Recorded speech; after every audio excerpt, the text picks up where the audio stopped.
मेरे फादर के पास मैसेज आया कि 15 मार्च से पहले एडवांस टैक्स जमा कर दें। पापा बोले कि मेरे पास क्यों आया, मैं तो सीनियर सिटीजन हूँ, तूने वहाँ पे इनकम टैक्स में डाला हुआ नहीं है कि मैं सीनियर सिटीजन हूँ, अपना पता चलता नहीं उनको।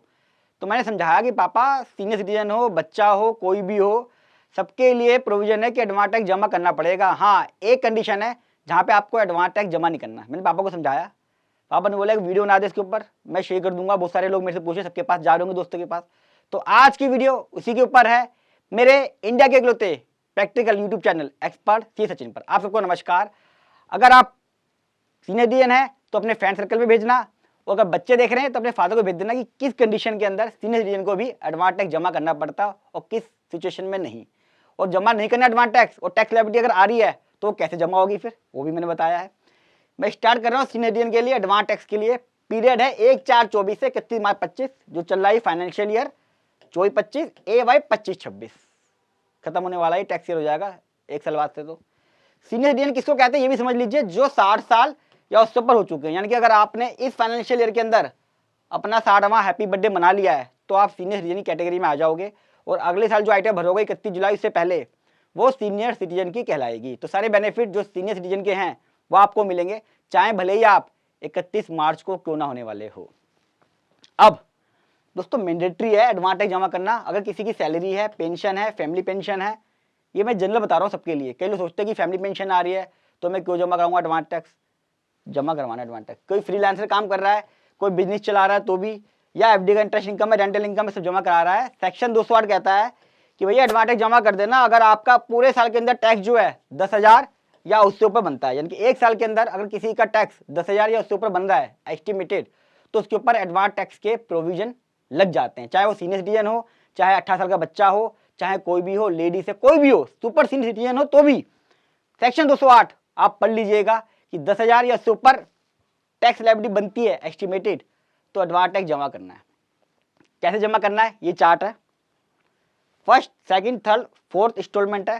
पहली 15 जून की थी, फिर 15 सितंबर, 15 दिसंबर, अब लास्ट जो बची है जिसके मैंने वीडियो बनाई है ये है 2025 जो भी आने वाली। हालांकि 31 मार्च से जमा कर दोगे तो भी दोस्तों एडवांस टैक्स में कैलकुलेट होती है, कोई इंटरेस्ट नहीं लगता, ये भी प्रोविजन है। कैसे जमा होता है समझ लीजिए। किसी की 1 लाख की अगर इनकम है, अगर 1 लाख की इनकम है, उसको लगता है 1 लाख का टैक्स है उसका, और उसको लगता है कि यार मुझे स्टार्टिंग में मैंने डिसाइड करा अप्रैल के अंदर या पिछले साल ना मैंने 1 लाख का टैक्स जमा कराया था, इस बार भी मोटा मोटा 1 लाख का बनेगा, तो क्या करेगा 15,000 यहाँ जमा कर देगा, 30,000 यहाँ जमा कर देगा, 30,000 यहाँ जमा कर देगा, और 25,000 यहाँ जमा कर देगा। तो कितना हो गया 25, और ये 30, 40, 40 और 30 70, 70 और 30 1 लाख, पूरा 1 लाख ऐसे जमा होगा।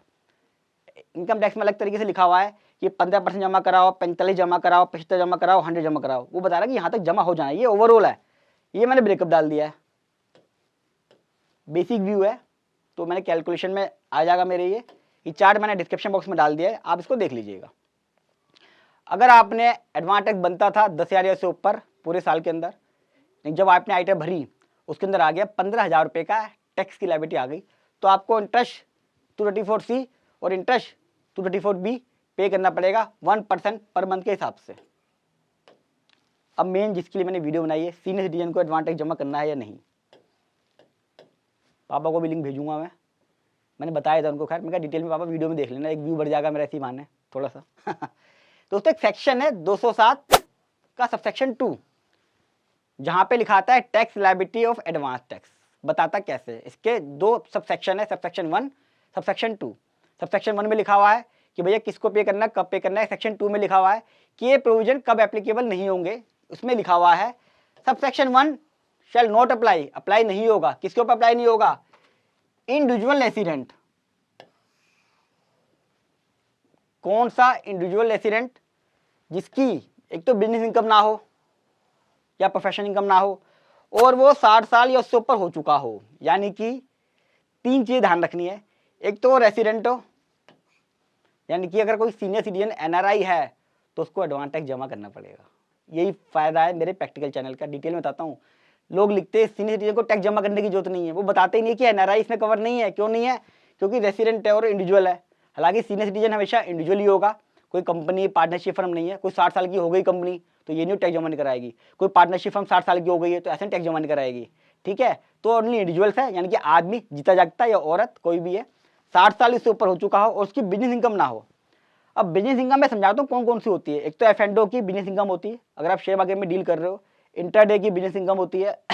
अगर आप रेंटल इनकम को हाउस प्रॉपर्टी दिखा रहे हो तो कोई दिक्कत नहीं है, लेकिन अगर आप रेंटल इनकम को बिजनेस इनकम दिखा रहे हो तो भी आपको एडवांटेज जमा करना पड़ेगा। और बहुत सारी चीज़ें हैं, मान लो कोई LIC की कमीशन इनकम आ गई, वो भी आपकी बिजनेस इनकम है। आपके पास कोई कमीशन इनकम आ गई अदर दैन इसके LIC के कोई और सी ब्रोकरेज आ गई तो भी आपकी बिजनेस इनकम है। तो फर्क पड़ता है कि आपकी बिजनेस इनकम का नेचर क्या है। आप कमेंट में पूछ लीजिएगा कि मेरी इनकम है, क्या ये बिजनेस इनकम मैम आएगी कि नहीं आएगी, मैं आपको बता दूंगा। तो ये कंडीशन है। अच्छा, किसी के 1 करोड़ की इनकम थी सीनियर सिटीजन की, उसके ऊपर टैक्स बन रहा था 30 लाख रुपए का। 20 लाख 10 लाख का TDS कट गया उसका, मैं मान लेता हूँ चलो। अब उसका 20 लाख का टैक्स बच रहा है। सीनियर सिटीजन है, कोई बिजनेस इनकम नहीं है, 20 लाख रुपए का टैक्स कब जमा कराएगा? वो जमा कराएगा जब ITR फाइल करेगा। ना उसके ऊपर 234B का इंटरेस्ट लगेगा, ना 234C का इंटरेस्ट लगेगा, क्योंकि मैं मान के चल रहा हूँ जो उसका इनकम थी और जो टैक्स था 30 लाख रुपए का, आफ्टर TDS 20 लाख जो बच रहा है वो उसको जमा करना है, क्योंकि इसकी कोई भी बिजनेस इनकम नहीं है। तो पूरे साल एंजॉय करेगा। सरकार मानती है कि सीनियर सिटीजन कैसे कैलकुलेट करेगा जिसकी बिजनेस इनकम नहीं है।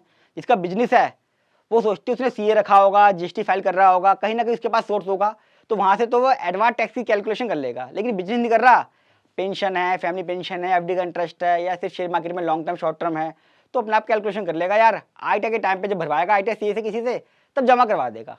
थोड़ी सी कम टेंशन दी, अच्छी बात है, अच्छा प्रोविजन है। तो ये प्रोविजन है सीनियर सिटीजन के लिए कि कब उनको एडवांस टैक्स जमा नहीं करना है। वीडियो कैसी लगी कमेंट बॉक्स में जरूर बताइएगा।